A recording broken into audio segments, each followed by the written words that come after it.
Hello, I'm Donte Leonard, and today we'll be talking about Epstein-Barr virus, or EBV for short. So, who's most likely to contract Epstein-Barr virus? That'll be our patients that are 15 to 24 years old. Those are the ones most likely to test positive for EBV, although EBV antibodies have been found in all population groups, meaning that any age group can contract the disease. Um, in fact, 90 to 95% of adults are eventually EBV seropositive, with with seroprevalence being almost 100% in children under the age of 4, by the age of 4 in underdeveloped countries. And then our morbidity and mortality, that's pretty rare. Most of our patients make a full recovery, and then considering that a lot of the signs of Epstein-Barr virus are subclinical or end up going unnoticed, there isn't really a lot of long-term complications with Epstein-Barr virus. So Epstein-Barr virus is transmitted through body secretions, including saliva, blood, and semen, which is why it's kind of thought to be the kissing disease or an intimate disease. That's not necessarily true, as the virus can be spread through poor hygiene, sharing of utensils and food, toothbrushes, or touching objects that have been infected, or that infected children have already drooled on. Viral replication initially begins in the epithelial cells of the nasopharynx before progressing to the lymphatic system, spleen, and liver. And then again, a lot of the signs and symptoms are subclinical, so they may often go completely unnoticed or just look like regular cold and cough symptoms. So the disease that we most often or most commonly associate with Epstein-Barr virus is infectious mononucleosis, which is and it's really interesting. The whole thing, Epstein-Barr virus, it'll continue to shed from the oropharynx for up to 18 months after clinical recovery, and it can spread intermittently or be reactivated intermittently for decades, even after infection. And some sources even say for life. You can shed the virus. So that's where we see patients that report that they don't remember coming in contact with someone that has or had active or recent mono.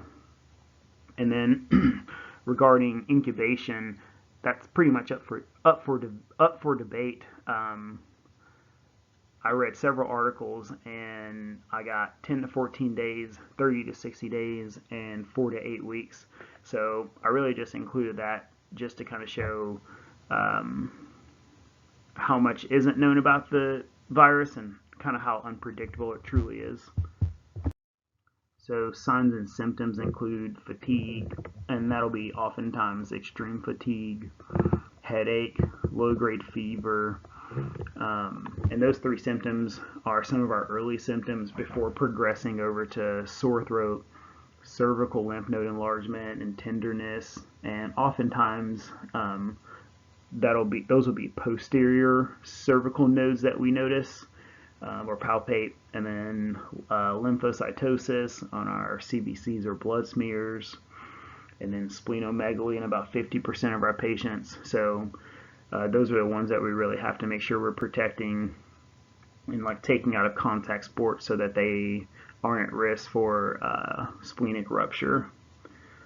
And then moving over to testing, we have our mono spot test, which is a test that you'll probably see most often in clinic because it's easy, fast, and convenient. The only problem is that test has a really high false negative rate. So we can also use CBCs or blood smears to help confirm a diagnosis.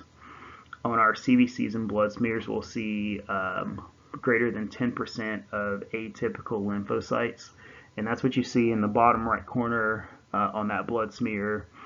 Those larger cells, they're larger than lymphocytes should be, as you can see. So those are considered atypical.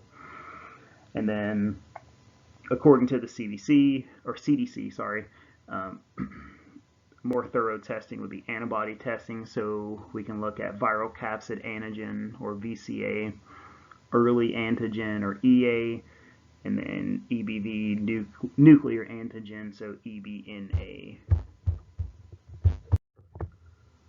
So a little bit more on our antibody testing there. With our viral capsid antigen, our anti-VCA IgM, we'll see that appear on our titer in the acute phase and then disappear within 4 to 6 weeks. So if you look over at the graph on the right, that's kind of that second tallest line, or it is the second tallest line. So you can see that it peaks pretty high, pretty early within the disease, but then fades off pretty sharply and then is essentially undetectable. If we look at our tallest line, our VCA-IgG, that one also peaks pretty tall, pretty fast, but eventually declines, and then that one actually remains present for the rest of the patient's life. If we look at our early antigen, kind of the line like right there in the middle, that one also does present in the acute phase somewhere in that 2 to 4 week range, but is undetectable by 3 to 6 months. So you can see how that one peaks and fades off. And then our EBNA, or our nuclear antigen, that one is not present in the acute phase, but will appear after 2 to 4 months and will also remain present for the rest of the patient's life. So that would be helpful in determining if a patient had a previous Epstein-Barr infection. So impact on our patient will be fatigue, and again, oftentimes chronic fatigue, fear, when will I become better, miss school, missing social events, missing sports, especially those contact sports, and then impact on family, fear and uncertainty, when will my child get better, what can I do to help them get better. So that's really where the pediatric nurse practitioner's role comes in. A big part of our job here is going to be education once we have a diagnosis of Epstein-Barr virus. So rest. These patients are not going to be on bed rest, but it will be activity is tolerated. Fluids, antipyretics, pain medicine is tolerated. Hand hygiene, of course. Our kids that are playing basketball, lacrosse, football, wrestling, we want to take those kids out for 21 days at minimum, just to decrease the risk of splenic rupture. We also want to make sure that they're not partaking in strenuous exercise. Even if they do feel good, we still want to make sure that these kids aren't pushing themselves too far. Avoid organ or blood donation during active or recent infections. And then for our rare complications, we can prescribe corticosteroids for patients that complain of difficulty breathing, especially in the recumbent position. So again, going back to dyspnea or difficulty breathing, we want to refer those patients immediately to an otolaryngologist. And then regarding support, I didn't really find a lot of support groups or resources for patients that have complications from Epstein-Barr virus, because again, up to 95% of these patients completely resolve or maybe not even have significant symptoms. But I did find a Facebook group for patients that do have those rare complications, those long-term complications. And then I just have a couple of case study questions for you guys. Thank you for listening to my presentation.